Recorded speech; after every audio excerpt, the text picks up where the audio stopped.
Olá, muito boa tarde. Você está aqui na TV Estadão em mais um debate ao vivo, uma entrevista ao vivo aqui com a parceria do Estadão com o pessoal da Direito GV. Hoje quem está conosco é Oscar Vilhena, que é professor de Direito Constitucional da Direito GV. Oscar, muito obrigado. Seja bem-vindo aqui ao nosso estúdio da Rádio Estadão. Da rádio, aliás, nada, da TV Estadão, desculpe. Bom, você internauta que nos acompanha aqui pelo portal estadão.com.br pode mandar as suas perguntas pelo Twitter, basta usar a hashtag #ParticipaEstadão. À medida da nossa conversa aqui, ao longo dos próximos 30 minutos, eu posso ler a sua pergunta para o Oscar Vilhena. Vamos discutir aí, como temos feito nas últimas 2 semanas, o julgamento que o Supremo Tribunal faz dos recursos apresentados por 25 réus que foram condenados no julgamento do Mensalão. Bom, Oscar, boa tarde. Queria a gente começar, o protagonista da semana, de certa forma, ou pelo menos o protagonista do processo como um todo, teve o seu recurso avaliado e rejeitado pelo Supremo, que foi o ex-ministro José Dirceu. O próprio Estadão, na edição de segunda-feira, já havia dito que muitas das teses apresentadas pela defesa de Dirceu já haviam sido derrubadas em outros recursos de outros réus condenados, e depois a última questão, que era o aumento indevido da pena por formação de quadrilha, também foi rejeitada por 8-3. Também queria uma avaliação tua do que foi essa semana, em específico, essa questão dos recursos do ex-ministro José Dirceu, que obviamente tinha um holofote mais forte. Boa tarde a todos. É um julgamento que vem ocorrendo com uma certa... embora haja algumas confusões em plenário entre os ministros, há uma maioria muito bem estabelecida e uma minoria muito vocal, né? Então, por mais que haja um certo questionamento e você possa ter a expectativa de que as coisas vão mudar, eu não creio que isso ocorra, porque a maioria é muito consistente em entender que os embargos de declaração não servem para você retornar ao caso e alterar decisões que foram tomadas. Eles têm uma leitura muito estrita de que simplesmente correções de erros muito específicos, de omissões muito específicas, é que cabem nesse momento, né? Então, eu entendo que nas próximas semanas também nós não vamos ter nenhuma novidade. O que era o caso do Zé Dirceu? Quer dizer, tem uma série de questões que os seus advogados ponderaram, mas essas questões, como você disse, já foram resolvidas ao se analisar os réus anteriores. Então, evidentemente que não haveria uma expectativa de mudança agora no caso do Zé Dirceu. Restava uma questão, que é uma questão juridicamente relevante, que diz respeito à formação de quadrilha. Veja, a gente tem que pensar que os réus estão sendo condenados por diversos tipos criminais. Eles fazem várias coisas: corrupção passiva, lavagem de dinheiro. O crime de formação de quadrilha é um crime diferente, porque ele é o crime de se juntar para cometer um crime. Né? Bom, então você é punido por um crime, por outro crime, e depois você, se fez isso tendo uma quadrilha, você tem um terceiro crime.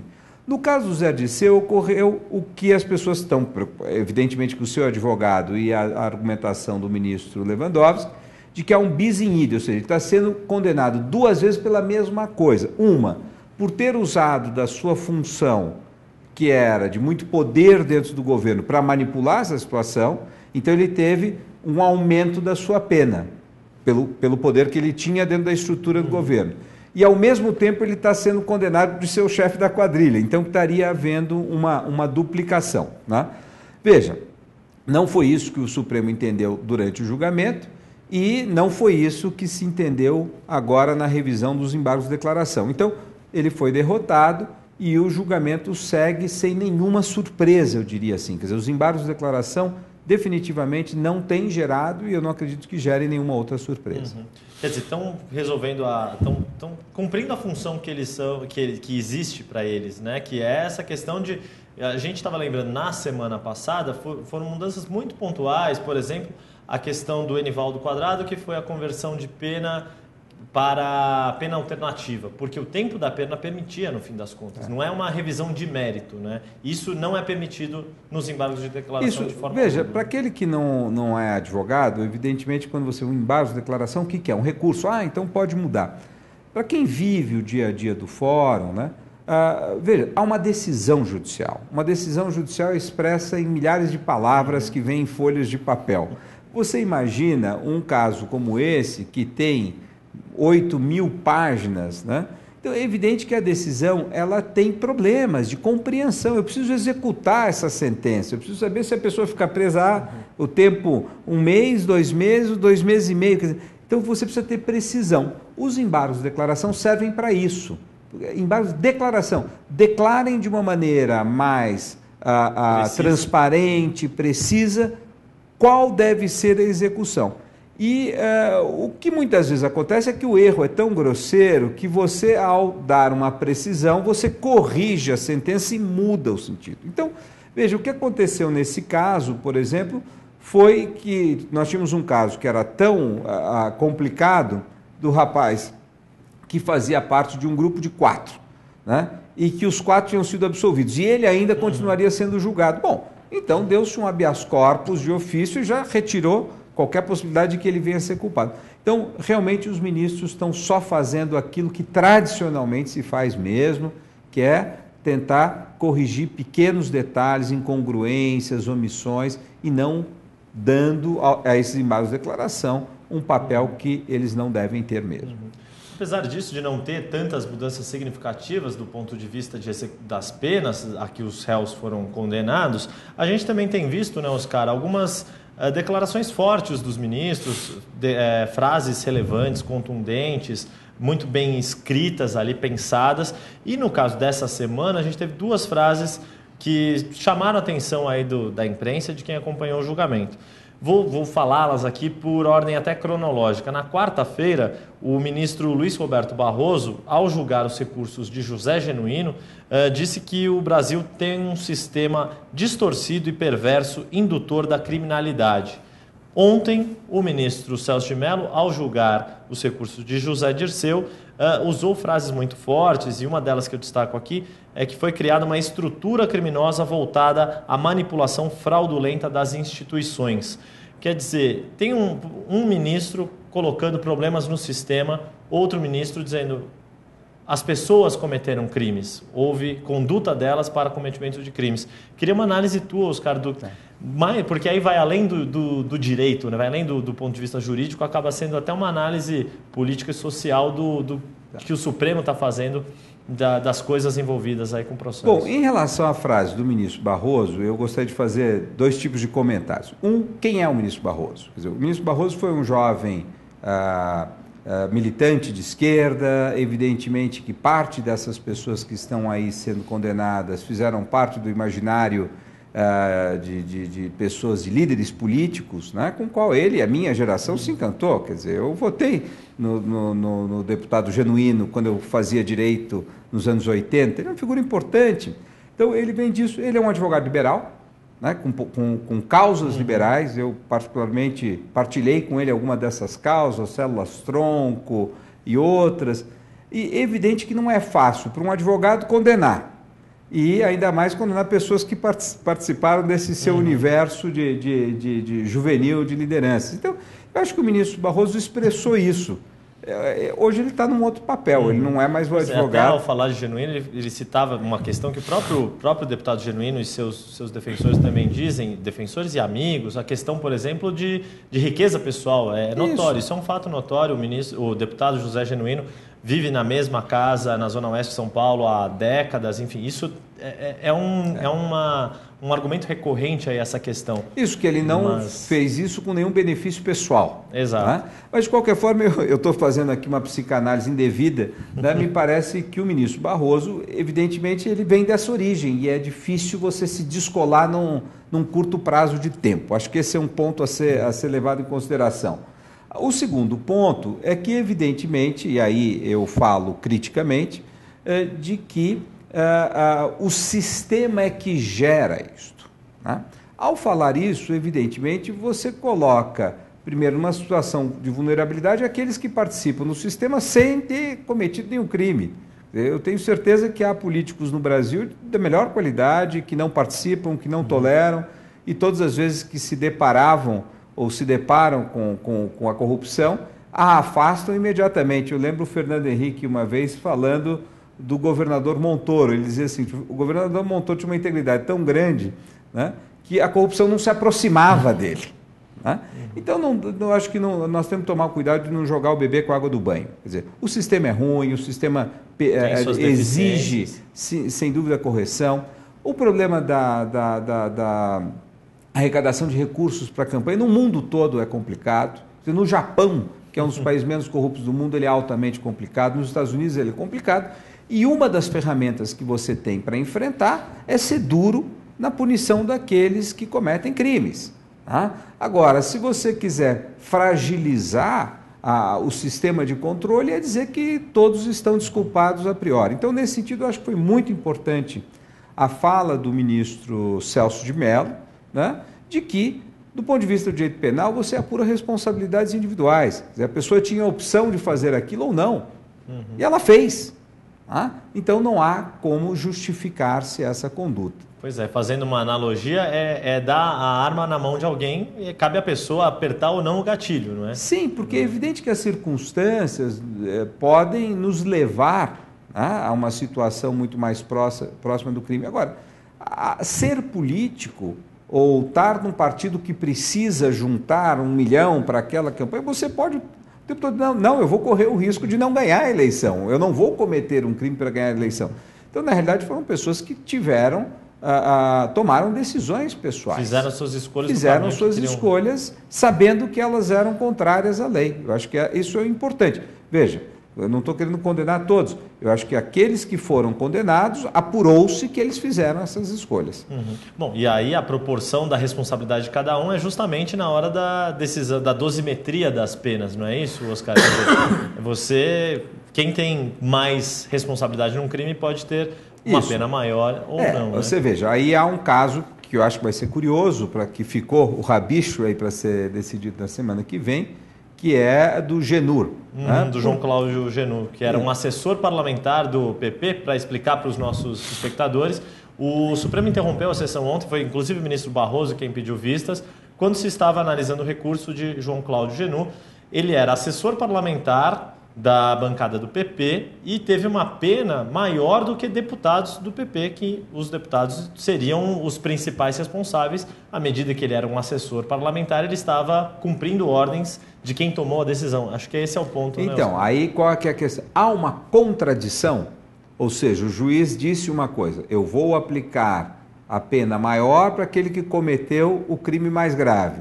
E o resultado do processo é que um que cometeu um crime menos grave está tendo uma pena maior. Então foi essa razão que o ministro Barroso pediu vistas para analisar. Então isso pode eventualmente mudar a pena do Genur, do assessor, e se o fizer, faz corretamente, né? Porque é uma contradição inaceitável. Para isso, o embargo de declaração funciona Esse corretamente. É o limite da onde o embargo de declaração pode servir para uma correção de Até porque decisão. Não se está julgando o mérito, né? Porque considera-se o réu culpado ainda. Ele ainda é considerado culpado daquele crime, mas a pena é que teria sido... Há uma contradição lógica na aplicação da pena. Na aplicação da pena em função dos outros réus, Exatamente. Mas não se julga novamente a conduta aí desse réu, do João Cláudio Genur. O Supremo continua considerando ele culpado, a questão é a gravidade. O veredito está dado, ele é culpado. Agora, há uma contradição na aplicação das penas. Falando em veredito, Oscar, a grande questão que fica, quer dizer, a gente está na reta final aí dos embargos de declaração e antes do Supremo começar a analisar esses recursos, os embargos de declaração, a expectativa inicial era que o Supremo decidisse primeiro se aceitaria ou não os embargos infringentes. Acabou-se mudando esse cronograma em função da ausência do ministro Teori Zavascki, um dos novos ministros do Supremo. Ele estava afastado do Supremo por uma semana em razão de luto pessoal. A mulher dele havia falecido e aí ele não pôde comparecer à sessão. O presidente do Supremo, Joaquim Barbosa, decidiu deixar para depois da análise dos embargos de declaração a aceitação ou não dos embargos infringentes. E essa é a pergunta de $1 milhão, como se diria, é a grande pergunta desta atual fase do mensalão. O Supremo vai ou não vai aceitar os embargos infringentes, né, Oscar? Olha, eu ando brincando o seguinte, que os economistas fazem especulações sobre o futuro tão equivocadas que os advogados deveriam ter o direito de fazê-lo também, né? Mas é o seguinte, o que está em jogo aqui? Né? Você tem um regimento interno do Supremo que previa essa possibilidade de que, uma vez não havendo um consenso maior numa condenação criminal, né, um número suficiente de ministros condenando, portanto, uma convicção muito forte, era possível que você, por intermédio de embargos infringentes, revisitasse aquela questão. Né? Depois, uma legislação que regula o processo dentro do Supremo, ela não prevê mais os embargos infringentes. Então, você tem uma lei anterior que previa, uma lei posterior que não prevê, mas não disse expressamente que não existe mais. Uhum. Tá? Então, há uma dúvida sincera a esse respeito. Tecnicamente, a resposta seria de que os embargos infringentes não existem mais no Supremo Tribunal Federal para essa circunstância. Eu acho que essa é a resposta técnica formal mais adequada. Tá? No entanto, o Supremo Tribunal Federal não é um tribunal técnico e isso não é uma crítica. Ele não foi feito para ser um tribunal meramente técnico. É uma característica dele. É uma característica dele, por quê? Porque o direito não é uma ciência exata, ele é uma ciência humana, né? E onde os juízes têm obrigações de certa forma, aparar as arestas do sistema jurídico. Né? E qual é o problema aqui? O problema aqui é que você tem um conjunto de réus que está tendo um julgamento em única instância. Isto não é algo que está de acordo com os princípios gerais de direito e da própria Constituição. Espera-se que as pessoas sempre tenham um duplo grau de jurisdição. Aí você vai falar, bom, mas eles têm foro privilegiado, é uma exceção da Constituição. Sim. E aqueles que são deputados, sim. Mas e os outros que não são deputados? Então você está vendo o seguinte, você tem uma grande quantidade de réus que foi julgada em única instância e que não há qualquer possibilidade de reanálise do seu caso, o que ocorreria para a generalidade de qualquer brasileiro que cometesse um crime. Então, o que deve estar passando na cabeça dos ministros? Talvez eu deva dar uma outra possibilidade. Então, aí seria uma interpretação menos técnica e você veria o Supremo fazendo um pouco, construindo uma ideia de justiça para atender esse princípio da Constituição. Esse é o embate. Agora, por último, eu acho que há um peso enorme que é de natureza política. Quer dizer, o Supremo é um tribunal que alcançou uma enorme proeminência no Brasil, é muito distinto do que tribunais constitucionais de outros países do mundo, um tribunal realmente poderoso, vocal, publicamente escrutinizado, né? E ele vai também pensar estrategicamente. Eu quero reabrir esse processo. Né? Então, a minha tendência é achar que o Supremo vai fazer uma análise técnica, né? Mas o que ele tem em vista mesmo é o custo político de reabrir. E, portanto, ele não deve aceitar a teoria de que os embargos infringentes ainda estão à disposição dos advogados. Uma questão relativa a isso também, Oscar, e que os próprios réus já colocaram isso em discussão publicamente, é justamente essa questão da duplo grau de jurisdição, né, do direito ao segundo julgamento, que isso inclusive afetaria uma questão diplomática de cunho internacional por conta da Corte Interamericana de Direitos Humanos. O Brasil é signatário e prevê o duplo grau de jurisdição. Isso faz sentido, essa argumentação de que o julgamento, a questão seria essa, né, que o julgamento do mensalão sem uma segunda possibilidade de novo julgamento para quem é permitido, poderia se levar o caso para uma corte internacional? Então veja, primeiro no Supremo. O Supremo já decidiu essa questão mais de uma vez. O caso Georgina é o precedente, lembra do caso Georgina? Sim, de fraudes ali no INSS. É o precedente mais importante. O relator, se eu não me engano, foi o ministro Sepúlveda Pertence, que é um ministro, talvez o mais respeitado dos ministros nesses últimos 25 anos, o mais citado como uma fonte de precedente, e um ministro garantista, progressista. E o ministro disse, olha, primeiro, a Constituição não garante o duplo grau de jurisdição expressamente para todos. Isso é uma decorrência do sistema de existir em várias cortes, você decorre disso que há duplo grau, primeiro.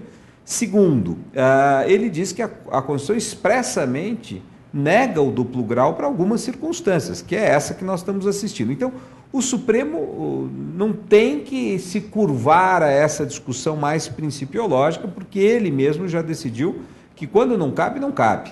Né? Agora, isso nos deixaria vulneráveis ao sistema americano? Não creio. Né? Por quê? Porque o sistema, até vamos dizer do ponto de vista técnico, o Brasil, quando decidiu, no caso da anistia, da lei da anistia, de que a lei de anistia não deveria ser revista, ele decidiu contrário ao sistema interamericano, que já tinha decidido que a lei da anistia deveria ser revista. Então, o Supremo não é deferente ao sistema interamericano. Nesse sentido, eles parecem muito com a Suprema Corte americana. Ela se vê como suprema mesmo, ela não tem que dar satisfação a ninguém, e o Supremo brasileiro também se coloca nessa posição. Então, eu não acho que o Supremo vai levar em consideração essa discussão. Agora, é evidente que os advogados dos réus que forem condenados, eles podem recorrer ao sistema interamericano e, enfim, é difícil vislumbrar qual vai ser o resultado, mas eu creio que dificilmente o sistema interamericano irá entrar em confronto com a Corte Constitucional brasileira. Falando em questões políticas, como a gente estava falando aqui, Oscar, ontem também passou pela sabatina no Senado o novo Procurador-Geral da República, Rodrigo Janot, e inclusive foi o que o Estadão de São Paulo, na editoria de política de hoje, destacou, a questão da isonomia, e isso é um debate político muito forte entre PT e PSDB, os principais partidos aí que se opõem na disputa de poder no campo político, em relação ao mensalão mineiro. Ele colocou muito essa questão da isonomia e cobra-se muito do Supremo uma isonomia em relação quando colocar o julgamento em pauta. Nessa análise política do comportamento do Supremo, Oscar, como é que você imagina o modo como o Supremo deve se comportar? O que seria essa isonomia de tratamento no caso do julgamento do mensalão mineiro? Olha, o Supremo, ele, ao julgar o mensalão e julgar pessoas tão importantes na história brasileira e tão importantes no governo de então, evidentemente que ele se arriscou. Tá? E eu fico contente porque, afinal, as instituições têm que funcionar mesmo quando isso gere risco para a sua credibilidade. O Supremo me parece que sai com a sua autoridade reafirmada. Por quê? Porque foi capaz de aplicar a lei de forma igual a todos, o que no Brasil é uma revolução. Infelizmente é uma exceção. É uma exceção. Quer dizer, todos nós reclamamos o tempo todo de que a lei não pega, de que a lei trata as pessoas de forma desigual, de que os poderosos não são responsáveis. Então, se o julgamento do Supremo, qualquer que seja o desfecho agora, pode ser que algo mude aqui ou ali, mas o fato é que o Supremo publicamente, de forma aberta, julgou com grande rigor e chegou a essa conclusão. Né? Bom, ele fortaleceu a sua autoridade política. Ele pode vir a colocar em risco essa autoridade política se ele não for capaz de julgar da mesma forma todos os outros escândalos que estão aí pendentes de uma apreciação. Veja, isso não significa condenar todo mundo aqui para frente, significa julgar com o mesmo grau de seriedade com que foi julgado esse caso. Então, evidentemente que para que isso ocorra, o primeiro passo é pautá-los, né? É trazer para dentro da rotina de julgamento do Supremo. Isso é o que eu chamaria de tratamento isonômico, é julgá-los com igual rigor, o que não significa que o desfecho precisa ser igual em todos os casos. Né? E ainda falando do ponto de vista político, Oscar, a gente viu essa semana, e aí falando de exceções e de decepções com o mundo político, uma questão que está relacionada ao processo do mensalão, mas uma decisão tomada na Câmara, que foi a não cassação do deputado Nathan Donadon, que foi do PMDB, depois foi expulso, ele é de Rondônia, ele está preso, foi condenado em 2010, teve a sua pena, a ordem de execução da pena dada só agora em 2013, ele está no complexo da Papuda, presídio do Distrito Federal, e aí a Câmara acabou não cassando o mandato de um deputado preso. Houve muita discussão em torno disso no que diz respeito a se isso poderia ser um balizamento para cassar-se o mandato dos 4 deputados condenados no processo do mensalão. Houve-se uma discussão de que ninguém acreditava que não iria cassar e de repente não se cassou, faltou votos pela cassação. Muitos dos deputados estavam fora do Congresso no momento da votação. Como é que essa situação da Câmara pode ter alguma influência na questão do mensalão, do julgamento do mensalão? a partir do momento em que o Supremo, ao julgar o mensalão, determinou a perda de mandato, posteriormente, já esse ano, um outro caso do senador Ivo Cassol disse que era o Congresso que deveria fazer e o Congresso mostrou que não necessariamente sabe fazer isso. Ficou uma situação, criou-se uma situação que é até um monstrengo jurídico. Olha, o monstrengo jurídico tem uma razão. A Constituição é um pouco infeliz ao redigir esse dispositivo, né? Porque eu não acredito... veja aí, tem ministros que decidiram que a perda do mandato deve ser uma decorrência necessária da decisão imediata da decisão do Supremo Tribunal Federal e outro grupo de ministros que decidiu que não. Que o que a Constituição diz é que uma vez feita a condenação, você remete e a perda de mandato é definida pela Câmara. A Constituição é muito mal redigida nesse aspecto. Eu acho que um lado seria corrigir o defeito da Constituição, né? Bom, no caso dos deputados que foram já condenados no processo do mensalão, eles foram condenados à perda do mandato, né? E, portanto, esses processos não serão remetidos para a Câmara. Se nós não tivermos uma mudança decorrente dos embargos infringentes que alterem isso, hoje a decisão de que eles serão automaticamente, ao perderem os seus direitos políticos, perdem também o seu mandato político. Esse é o status de hoje, né? Mas há uma decisão posterior do Ivo Cassol. Olha, se nós formos pegar o Supremo Tribunal Federal do início da República até hoje, ele muda, os ministros mudam e as coisas vão se aplicando de forma diferente. Eu não vou, cada vez que eu tenho uma decisão nova aqui, eu mudo tudo que está para trás. Então, na realidade, são duas circunstâncias. Eu acho até que isto vai gerar um impacto dentro do Supremo, onde este precedente do Ivo Cassol será revisto pelo Supremo, né? Porque eles perceberam que eles podem estar criando uma situação absurda, né, ao encaminhar para a Câmara e a Câmara eventualmente dar uma decisão que poderia, a minha interpretação, a Câmara deveria tomar uma decisão formal, tendo em vista que houve a cassação pelo Supremo Tribunal, fica suspenso. É um ato protocolar e a Câmara resolveu transformá-lo em ato político. Então, a minha percepção é que esse caso vai servir de um alerta para que o Supremo retome a sua maioria no sentido de que ele deve decretar a perda do mandato imediatamente. E aí cabe lembrar, até para os nossos internautas, que dentro da própria Câmara houve essa discussão se era o caso de encaminhar para o plenário ou se bastaria uma decisão da mesa diretora. Essa discussão foi travada na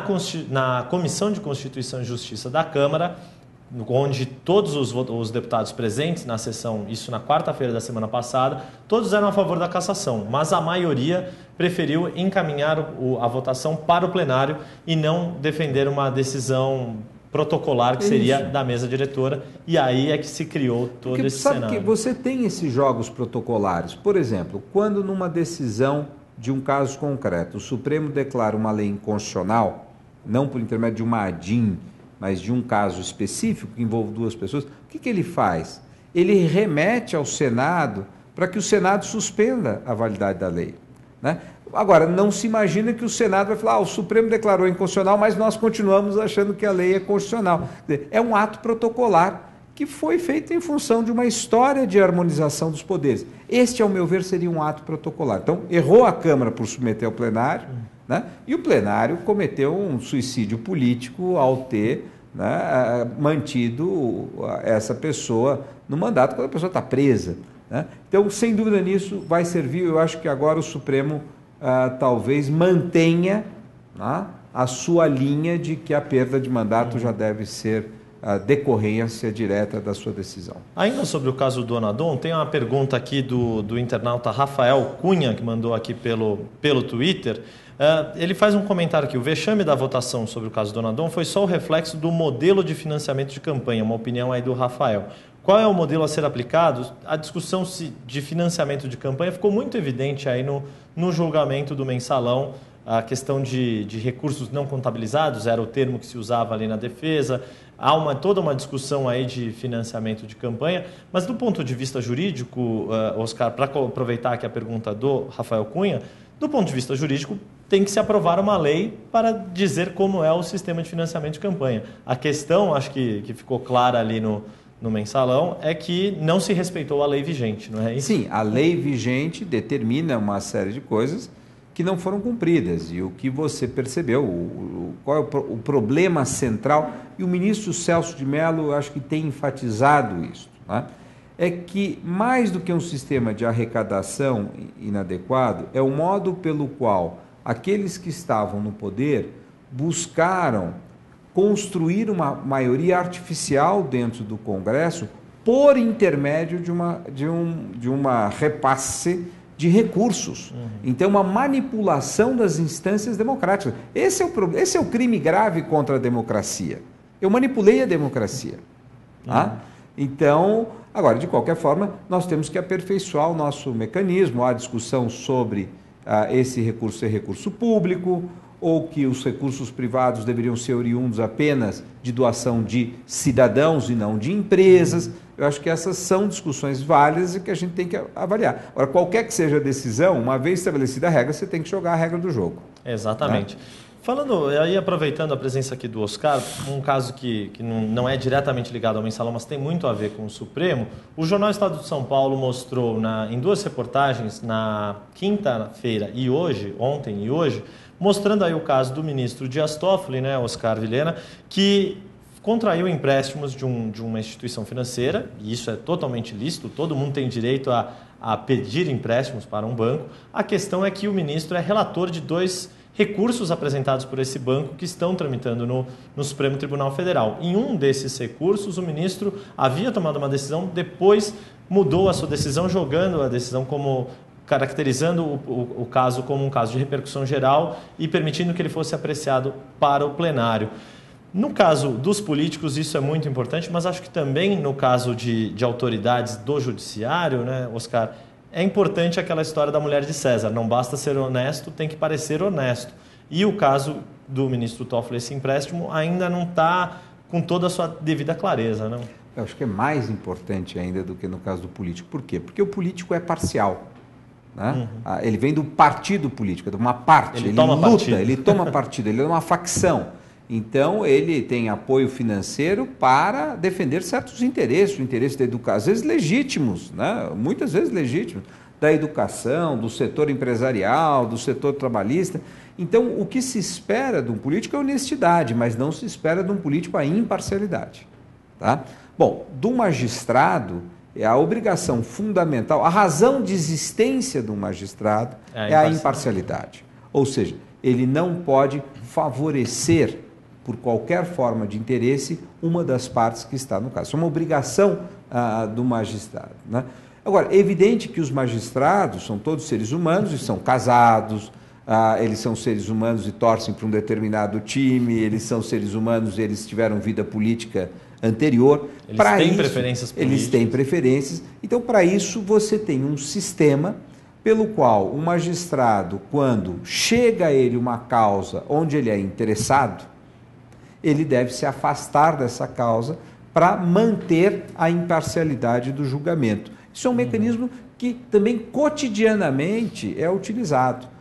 Toda vez que há uma suspeita de que a imparcialidade do magistrado será tocada, ele não deve fazer parte daquele julgamento. Inclusive, né? O Código de Processo Civil, se eu não me engano, Oscar, coloca isso, que quando o processo civil é a área onde tramitaria, por exemplo, casos aí envolvendo empréstimos. A partir do momento que um juiz é devedor de uma das partes do processo, ele tem que se declarar impedido. Isso Exato. é uma regra. É uma por regra. analogia, se imagina que isso também deveria ocorrer no Supremo, não? Sim, por analogia não, é a própria regra se aplicando. Ou seja, se eu tenho um interesse no desfecho daquela causa, eu não posso ser. Ou se eu tenho uma vulnerabilidade, porque eu devo, né, àquela instituição que está sendo objeto do julgamento, eu não posso participar desse julgamento. Então, veja, eu não conheço os detalhes do caso, eu conheço pela notícia trazida pelo Jornal Estado de São Paulo, mas é evidente que nenhum de nós fica tranquilo de que um ministro do Supremo possa estar julgando um processo no qual o desfecho ele é uma parte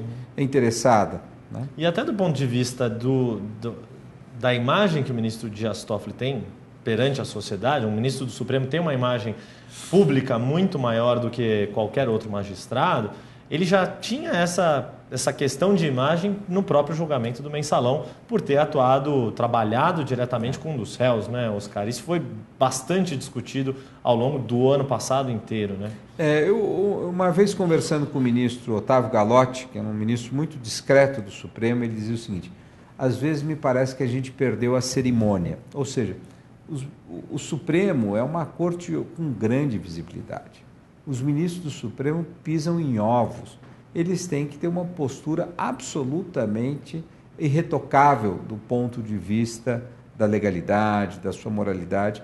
E, senão, ele coloca em risco a própria autoridade do Supremo. A gente tem que pensar que o Supremo tem um problema estrutural, que grande parte das decisões tomadas não são como essa do mensalão. Tem 11, e que se um escorregar, os outros seguram.